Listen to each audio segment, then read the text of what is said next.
Good morning to everybody. How you doing? Hope all's well. Keep up the beautiful work. Bezrat Hashem Yitbarach.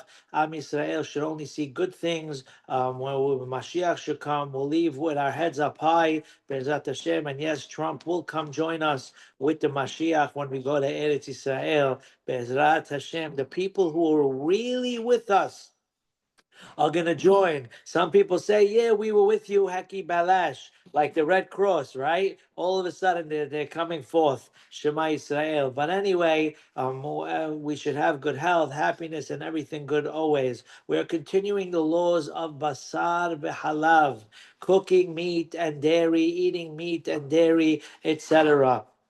Now, there is a halacha that applies only to meat and dairy. We spoke about it in the past, but just a quick recap, only because today is Thursday. The 11th commandment in the Torah, on Thursday, you have to have spanach ujibin and mejedra for dinner on a Thursday night. That's the rule. And then after they eat that, then everybody goes to Essen and they're eating lahme till 3 a.m. God bless. Some people can't have coffee in the morning because they're still lahmed out. But anyway, short story long, when it comes to mejedra, we know people either eat it with the yogurt or the lebneh or the sour cream, right? I do remember Batya telling me with his own mouth, I heard it with my own ears, his marriage should be a blessing for all of us. Today happens to be the yard site of the Hazon Ish. May his blessing also be a merit for all of us. Whenever Batya quotes the Hazon Ish, he gives a title, Hagaon, Hachacham, Ha'anav, because the Hazon Ish had an effect in the world of halacha, in the entire world.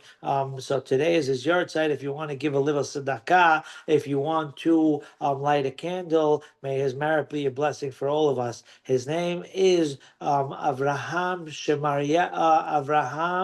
Yeshayahu Karelitz. That's his real name. He wrote a book called Chazon Ish, hence his name became the Chazon Ish. While we'll jump from subject to subject, if it's okay, one quick story about the Chazon Ish that he used to learn till late hours of the night and then go to bed afterwards. One day, his wife wakes up at 3 o'clock in the morning and she sees that only his chest and his upper body is on the bed and his legs are dangling over. She got very scared. She woke him up. She thought, God forbid, he collapsed, something.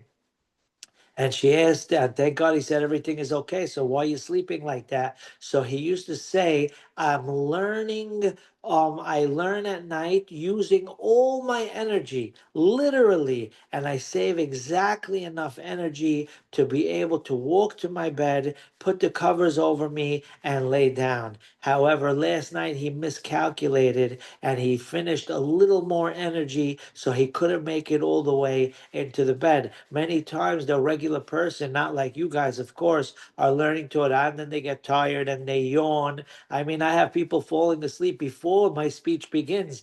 How you doing? If you want to heal insomnia, just go to iTorah, put on a class of Torah. So some people, I'm tired, I can't, it's impossible. But all of a sudden, he gets a clip of one of the ball games with 30 seconds left, and 3 seconds later, he's screaming, he's throwing things, he's hugging the pillow, he's dancing and jumping. Hashem, please, right? So we sometimes it's just a matter of priorities. But the Hazon Ish literally, he used all his energy for Torah until he had a drop left to go in his bed. May his merit be a blessing for all of us. So now back to our subject. I remember Batya telling me that Hazit, he ate one slice of bread. I mentioned this a few times, and a tomato for the entire day. Imagine you have people have a breakfast bigger than a seudah Shlomo HaMelech. They get to work and they start already deciding what they're going to get on Uber Eats for lunchtime because breakfast, it's almost over. It's almost 2 hours in between breakfast. Yalla, we got to get the show on the road. And Hamadia ate one slice of bread and a tomato for the entire day. And you could be sure it wasn't a Jersey beefsteak tomato. It was a Hekeshi tomato 80 years ago, 90 years ago. and that's all he ate the entire day. If you can eat that on Kippur, it will, you, yes, but a regular guy, it will not even suffice them for Kippur to have a slice of bread and a tomato. And imagine that's what he had the entire day. And he told me once a month, Rosh Chodesh, he would get a little schnapps cup filled with sour cream, and he would dance when they were kids from excitement. Imagine today, just on in a Magen David floor, God bless them all. It's dancing, it's Disney on ice. There's sour cream all over the floor. There's more sour cream on the floor than a whole farm makes sour cream. God bless. Of course, they clean it up. The cleaning in the school is impeccable. But so you have to have your majedra with sour cream. So now let's say you have a pot that you used within 24 hours. So this last night, whatever it was they made in the pot, yalla, even though it wasn't Tuesday, but maybe it was another certain sects of people are very unknown to be late, not to mention any names, of course. You could go to a wedding at 10:30 and they didn't start the huppah yet. There are certain jokes that when Pesach is over and someone didn't sell the hametz, you have to throw it out. You're not allowed to derive benefit from it. So they say, what do you do with it? Well, you give it to a certain sect of people that are always late for mishloach manot for Purim because they're still lingering the Purim thing. But anyway, so someone cooks Tuesday, Wednesday night, they cooked taco meat sauce in the pot. And now this morning, they make rice and lentils for the Mejadra tonight. So 24 hours did not pass by. Are you allowed to eat that Mejadra together with sour cream? Because it's a meat pot, and the meat pot was used within 24 hours. Are you allowed to? And the survey says you are allowed to. Comes along Rabino Grande, proving Maran Shulchan Aruch says you can do that. Sephardic are lenient with that. Ashkenaz are stricter. That's where the OUD comes in a lot of times, because even though the utensils are clean, but Ashkenaz are stricter, only if it fell in already the sour cream into the rice, then you could have it. But initially, they hold, many of them hold, you're not allowed to put sour cream in the mejadra if the mejadra was made in a meat pot within 24 hours. We hold you can do it. But not only that, the question is when you're making the rice and lentils, initially, are you allowed to do it with having intention that you are going to eat it with sour cream? And the answer is yes, you can, even if that's the intention. So that's something to keep in mind. But that's only when it comes to meat and dairy, of course. If someone wants to use a not kosher pot and etc., of course you're not allowed to. The food becomes not kosher, and of course you have to ask your local rabbi for the halachot. Now, basar b'halav in one hand is more lenient, like we just said. It's not that it's more lenient. The answer is if it's not a robust piece of meat and a robust piece of some milk that's coming together, if it's a much weaker flavor that it went down many notches, we call it not bar not. First, it goes from the pot. You made the taco sauce last night. Then it goes into the wall of the pot, and then it cleaned out. And then when you cook in there the rice, so that by the time the flavor goes, sort of like in electricity, well, AC, DC, right? If you have 210, 120, or whatever the electric is, 220, 110, and how do they make it lower in current? And the answer is, when we used to go to Israel in the old days, and the mothers brought the hair blowers from America before they had them in every bathroom. So you used to ask the front desk for a converter, and they give you this huge big item, and you plug it in, and then it works. What does that do? It's a coil inside that has a bunch of wire in it. I only got this from MacGyver, not from listening in school as a kid. And then the coil just so it dilutes the electricity as it travels more and more as it goes past, and then it gets diluted to a lower amount of electricity. So similarly, when it comes to eating mezhedra with the sour cream, by the time the current of the meat reaches the sour cream and there's nothing really there, it's not substantial enough to be considered meat and dairy. However, in other things, meat and dairy is even stricter than something not kosher. For example, comes along the rabbi and says, if someone eats something not in the usual way of eating it, according to the Torah,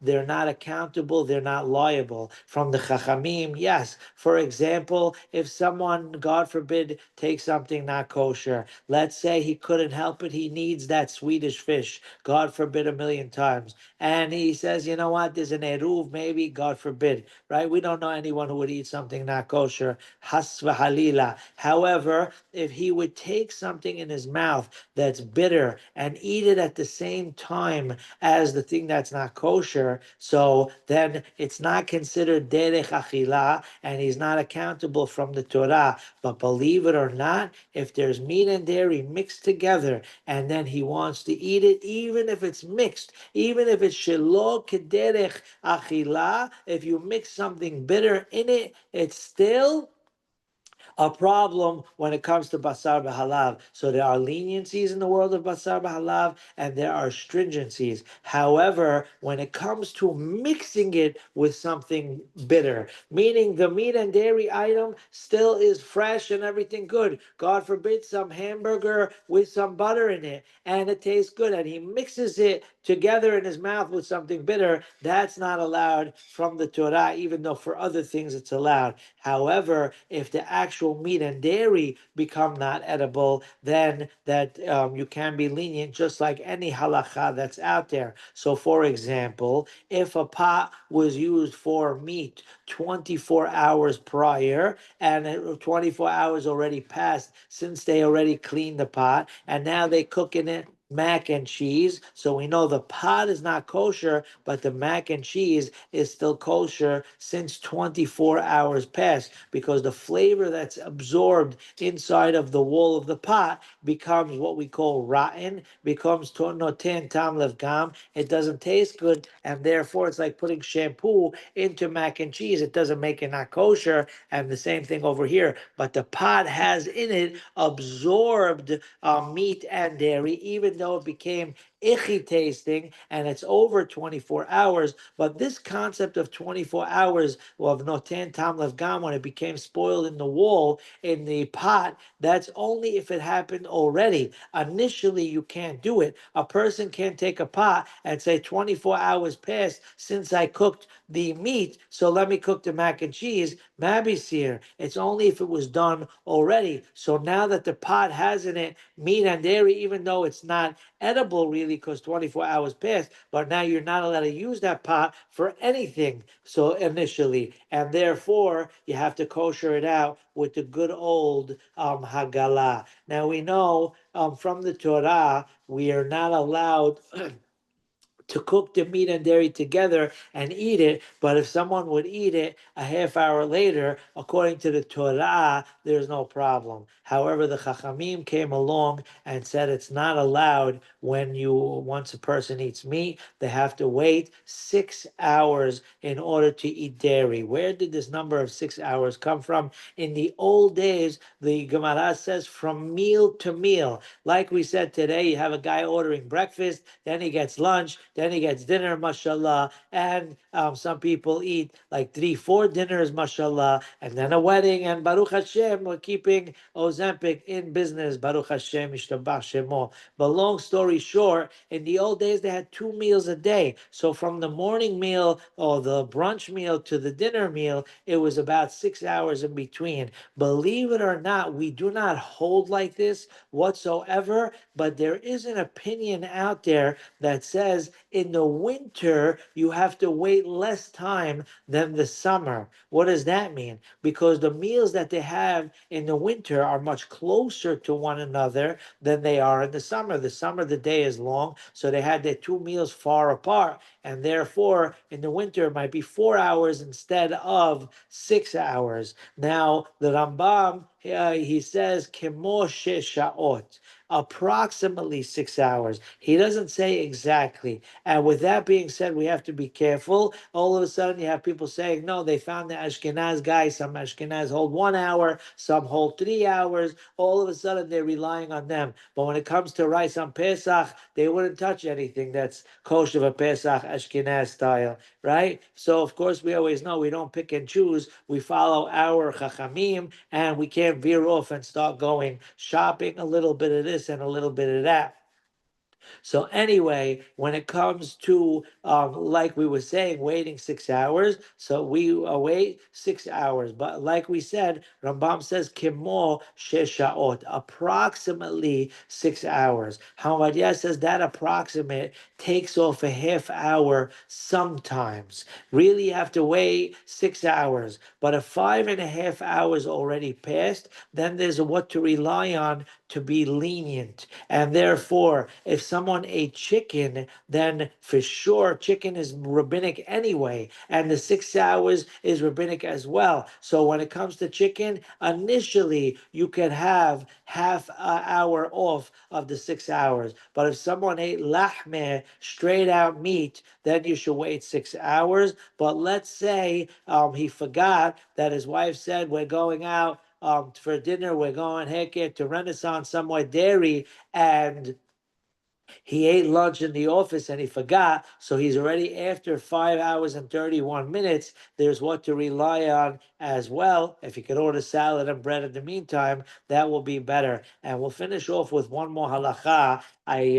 There are Ashkenaz that hold the Hatam Sofer that if somebody goes to sleep, they don't have to wait the full 6 hours. So therefore, back to what we said before, you go to Essen on a Thursday night and you ate lahmeh at 3 in the morning, and God bless you going to class 6 a.m., are you allowed to have milk in your coffee? So we don't hold yes. However, I asked Batya, could we rely on that to take off the last half hour as well? And he said, yes, you can. So therefore, on a Saturday afternoon, you ate lunch a little late and you're meated and you took your snooze in the afternoon, not in the rabbi's speech. You took your nap in middle of the afternoon, and then you want to eat a dairy at night. You have to get pizza. It's the 12th commandment to have pizza on a Saturday night where everyone should eat with good health. So do you have to wait the full 6 hours, or could you be lenient and wait 5:31?